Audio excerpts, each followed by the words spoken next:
Subscribe star গল্প আর bell আইকনে click করতে ভুলবেন না। বাংলাদেশের অমর নায়ক সালমান শাহ অল্প বছরের ক্যারিয়ারেই বাংলা চলচ্চিত্রে স্থায়ী জায়গা করে নিয়েছিলেন তিনি, যার অকাল মৃত্যু বাংলা সিনেমার এক অপূরণীয় ক্ষতি। এবার সুপারস্টার সালমান শাহের সাজে পর্দায় অভিষেক ঘটতে যাচ্ছে নায়ক সিয়াম আহমেদের। ঈদে মুক্তির অপেক্ষায় থাকা পোড়ামন 2 সিনেমাতে সালমান শাহের পাগলা ভক্ত হিসেবে দেখা যাবে সিয়ামকে। কিছুক্ষণ আগে জাজ মাল্টিমিডিয়ার ফেসবুক পেজে সালমান শাহকে নিয়ে গান নাম্বার 1 হিরোর টিজার প্রকাশ করা হয়।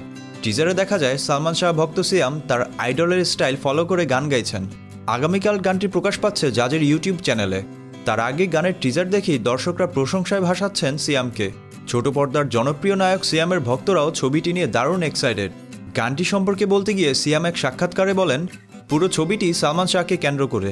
ছবিতে আমাকে অনেকবারই সালমান শাহের মতো অভিনয় করতে হয়েছে, সাজতে হয়েছে। দেশীয় চলচ্চিত্রের মেগা সুপারস্টার এই অভিনেতার একাধিক লুকে আমাকে দেখা যাবে। তিনি আরও বলেন, ছবিতে আমি একজন সালমান শাহ ভক্ত যে কিনা তার ছবি দেখে এবং অন্য লোকদের সেই সিনেমার ঘটনা এবং নায়ক কেমন করলো সেসব দেখিয়ে বিনোদন দেয়। তো বন্ধুরা, আপনাদের কি মনে হয় সালমান শাহের মতো আর কোনো নায়ক কি আসবে বাংলা সিনেমার ইতিহাসে? কমেন্ট করে জানিয়ে দিন।